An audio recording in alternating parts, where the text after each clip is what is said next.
Welcome to this presentation on tips and tricks with Unitron TrueFit.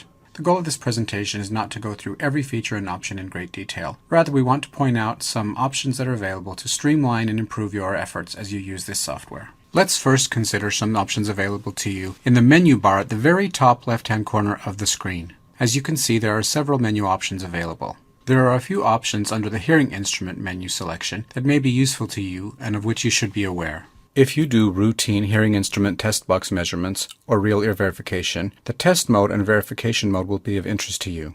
Select the test mode to put the hearing instruments in a mode that will be appropriate for doing measurements in a hearing aid test box, for example, to compare to specification sheets or to check the electroacoustic performance of the hearing instruments at maximum gain and output settings. Similarly, if you do real ear measurement, you can select the verification mode, which will deactivate all adaptive features. Occasionally, new firmware images become available for existing products. If you connect an older product to the software and a new image is available, you will receive a notification of this. Choosing the Hearing Instrument Update option from the Hearing Instrument menu will then allow you to proceed to update the firmware of the hearing instrument. Simply connect the hearing instruments, select the appropriate fitting interface, click Continue, and follow the on-screen prompts. On rare occasions, it's possible for the firmware of a hearing instrument to become corrupted. This usually occurs when the save process is interrupted for some reason. If a hearing instrument image becomes corrupted, the instrument can be repaired using the Hearing Instrument Repair option from the Hearing Instrument menu. Again, you simply connect the hearing instrument in question, select the appropriate fitting interface, click Continue, and follow the on-screen prompts to completion. Let's now look at what is available to you when you select options from the main menu.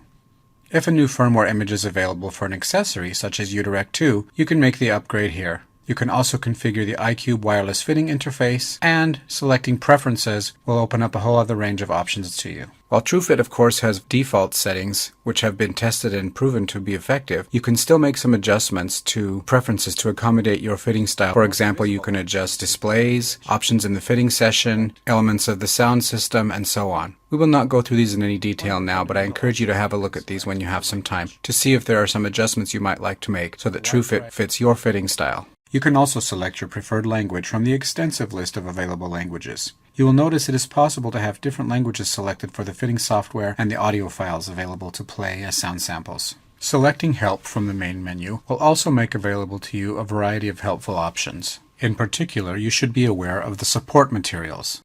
As you can see, there is a wide variety of materials available to you here.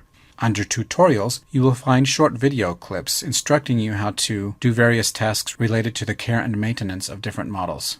Some of the questions you may have are probably already answered in the Frequently Asked Questions section. And in particular, you should be aware that the specification sheets can be accessed in this section. Clicking on specification sheets will bring up all of the various styles and models available in the ERA portfolio. I encourage you to explore the options available to you from these various menu selections. Now let's move on and consider some workflow elements that might improve your interaction with TrueFit. I would first like to reinforce the importance of entering or verifying the user experience level before proceeding with the fitting. One of many innovations in the ERA platform and in Unitron TrueFit is the Automatic Adaptation Manager.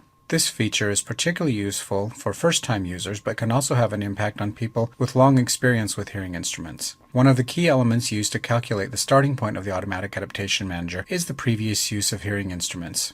As such, it is very important that you always select the most appropriate option for each fitting. You should never skip this step.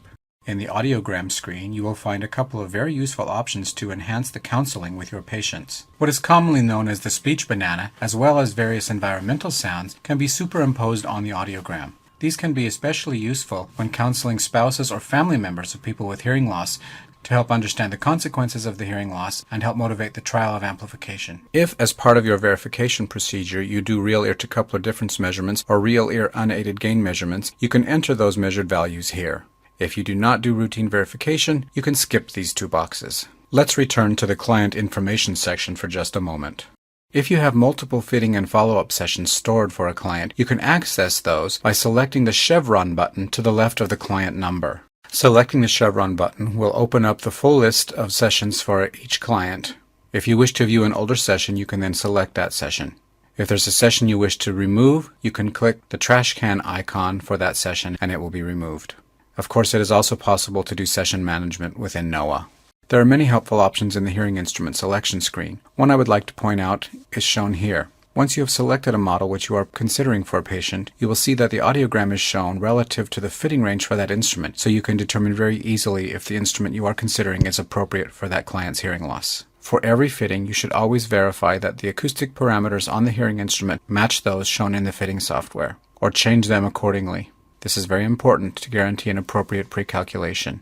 Never skip this step. For example, if you have selected a receiver in canal product, you need to make sure that the X receiver that you have selected matches the X receiver attached to the hearing instrument. Also make sure that the appropriate earpiece is selected, whether it be a dome or a custom earpiece. If you have selected a custom shell, you should also verify that the venting is correct or change it accordingly. And remember, changes to the acoustic parameters will also very often require you to redo the quick fit so that you get the appropriate calculation for the fitting relative to the parameters you have changed or adapted. Accessories are easy to select and configure in the accessories section. All accessories which are potentially compatible with the hearing instruments you have selected will be shown in this screen. A useful tip for UDirect 2 is to make you aware that if you wish to use a UDirect 2 with multiple sets of hearing instruments, for example for demonstration purposes in your office, you can select this button right here to allow UDirect to stream to other hearing instruments. When this is selected, the UDirect will work with any Era platform products that have wireless functionality. Now let's look at a few useful elements within the fitting section. Under feedback optimization, you can run the feedback test, which we recommend that you do for most fittings. However, if you have an occasional circumstance where you cannot run a feedback test, an average value will be used and you can still activate the feedback canceller. In fact, it is activated by default for you. In the Program Manager section, you can select and order the various manual programs. If a program currently listed is no longer desired, you can eliminate it by clicking on the trash can icon. As you will see, you will always be asked to confirm the deletion before it is completed. You can add manual programs from the list of available programs either by double-clicking on the desired program or clicking on the arrow next to that program. You can change the name of any of the selected programs right here in this window. These names can be customized to the needs and desires of your individual client and will appear in the Getting Started Guide report, which you can print at the end of the fitting. Most of the adaptive features can be configured or adjusted in the Configure Features section. We won't look at them all now, but because Smart Focus and Smart Focus 2 are signature features for Unitron, let's look at those in a little bit more detail. In fact, Smart Focus is really more than a feature. It's the intelligent integration of several other features, including noise reduction, speech enhancement, overall gain, and of course, directional microphone settings. As such, when you select the Smart Focus configuration button, a visual representation of the relative strength of these sub-elements will appear so that you can see the consequences of adjustments on those various elements of Smart Focus and Smart Focus 2. Each of the individual programs within the automatic program, as well as manual programs, will have default Smart Focus settings. These will be visible on the Comfort Clarity slider when you select the Smart Focus configuration button. Smart Focus and Smart Focus 2 have been thoroughly tested and proven to be effective, so in most cases the default settings do not need to be altered, particularly not during an initial fitting. We recommend adjusting the Smart Focus settings only if there are desires on the part of the patient for changes in performance in given situations at follow-up fitting sessions. Sound quality is generally perceived to be very good and first fit acceptance is very high for new fittings, so extensive fine-tuning is typically not needed at an initial fitting. But of course, a wide range of fine-tuning options are available in the tuning screen. Let's now briefly consider the Automatic Adaptation Manager. The starting point for the Automatic Adaptation Manager is calculated based on several factors, including the age and gender of the client, the audiogram, and most importantly, the previous experience, which you will have already entered in the client screen. If all of this information has been entered correctly, the Automatic Adaptation Manager default settings or recommended settings are generally very accurate. Nonetheless, you have the option of altering the starting point and ending point and the time window over which the automatic adaptation will occur. Generally, you can have high confidence in the default settings and only make adjustments when needed. Here you can fine-tune the response of the hearing aids in great detail for various input level sounds. When you select this option, you will see various fine-tuning elements available to you. This button here is the Link/Unlink button that allows you to choose one or both hearing aids for further fine-tuning adjustment. A fine degree of precision is possible for fine-tuning efforts here. You can select all inputs and all channels. You can select only soft, only moderate, or only loud sounds, or a combination of two of those three. You can select an individual frequency channel, multiple channels, and you can select individual cells or combinations of cells. So the degree of precision is really up to you. Again, fine-tuning is generally not needed during the initial fitting, but for follow-up fitting, adjustments can be made as needed.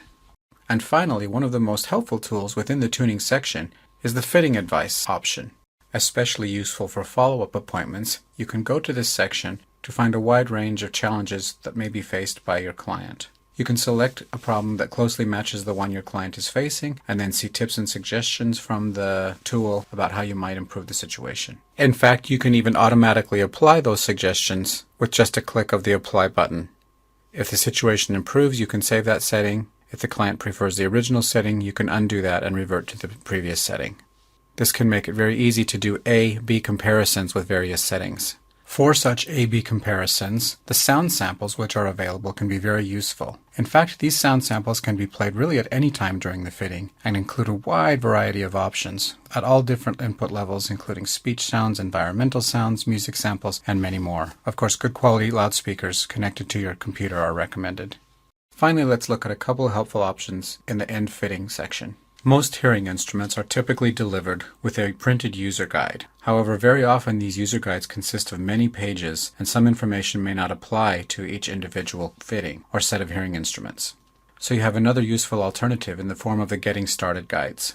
These guides are specific to the individual fitting, so that any changes or adjustments you have made, including the names of the programs and various fine-tuning adjustments, will be reflected in these guides which are specific to the fitting. They can be printed in a wide variety of languages. So for instance, if you have a caregiver caring for a person who is unable to manage his or her own hearing instruments, and that caregiver speaks a different language, you can select the language right here in this screen. And I think you will find them very useful, and your clients will appreciate them very much. Of course, all the work you do to adjust and adapt the hearing aids needs to be saved in those instruments. The good news is, if you try to close a session without saving to the hearing instruments first, you will always be prompted to save so you don't lose any of your work. The final tip is simply to remind you of the overall logic and workflow of TrueFit. If you follow the top to bottom, left to right workflow, you really can't go wrong. Thank you very much for your time and attention. I am sure you will have great success and enjoy very much working with Unitron TrueFit.